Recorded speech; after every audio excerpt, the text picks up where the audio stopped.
আসসালামু আলাইকুম গাইস, আপনারা সবাই কেমন আছেন জানি, আশা করি সবাই ভালো আছেন। আলহামদুলিল্লাহ আমিও ভালো আছি। তো আমি আজকে একটু বাজারে গেছিলাম, তো আজকে তো লাস্ট দিন ঈদের, একটু দেখি কি আনতে পারি।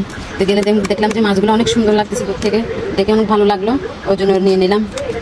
আপনাদের বাসা কি বলা হয় জানি না, আমাদের বাসায় এটাকে বলা হয় রূপচাঁদা মাছ। তো এই যে নিয়ে আসলাম, আজকে রূপচাঁদা মাছের একটু চটচড়ি করবো, তো আপনাদেরকে দেখাবো, পুরো ভিডিও দেখতে থাকুন। যেহেতু আমি মাছগুলোকে সুন্দর করে কুটে ফেললাম, কুটে সুন্দর করে পিস করে নিলাম, একটু লবণ দিয়ে হলুদ দিয়ে সুন্দর করে ধুয়ে নিলাম। তো এখন আমি মাছটা বসাবো। এই যে পেঁয়াজ কুচি দিয়ে দিচ্ছি,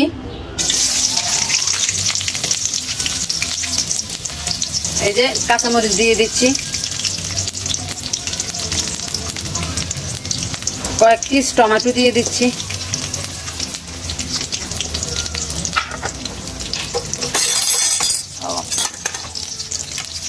এই যে এগুলো সুন্দর করে লাল লাল করতে হবে। এগুলোকে আমি একটু লাল লাল করে নিই। এখন দিয়ে দিবে একটু রসুন, এই যে রসুন,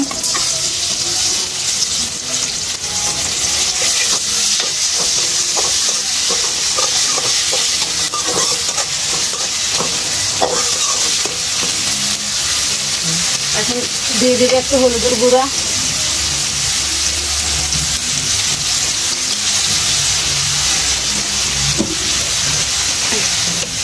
দিয়ে দিবে একটু মরিচের গুঁড়া,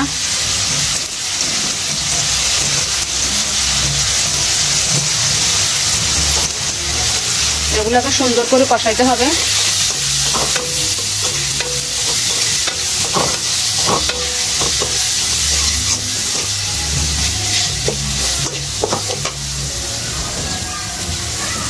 দিয়ে দিলাম একটু কষানো ঝোল, দেখানো যে এগুলো কষানো ঝোল, একটু কষানো ঝোল দিয়ে দিলাম।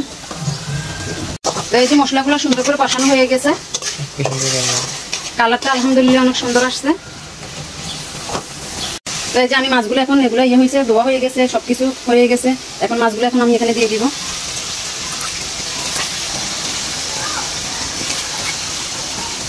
এই যে মাছগুলো খুব আলতো ভাবে লাগাতে হবে, কেননা এগুলা রূপচাঁদা মাছ ভেঙে যাবে, না হলে এগুলো অনেক শৌখিন মাছ, এগুলো জোরে লড়াইলে ভেঙে যাবে, ওই জন্য একটু আলতো ভাবে লড়াতে হবে।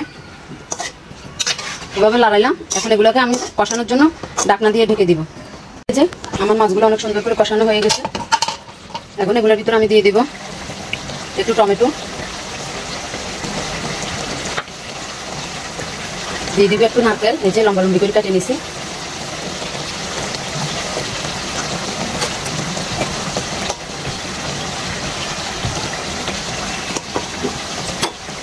এখন দিয়ে দিব পানি,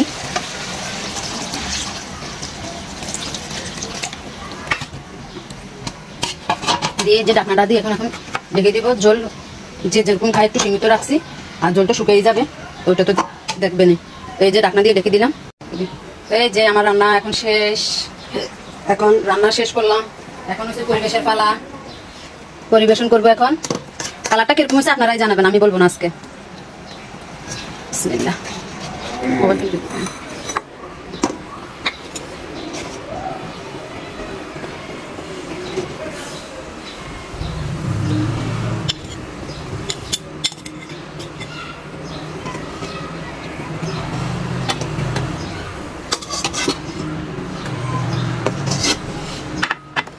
তো এই যে আমার রান্নাগুলো এগুলো হচ্ছে রূপচাঁদা মাছের চচ্চড়ি নারকেল দিয়ে।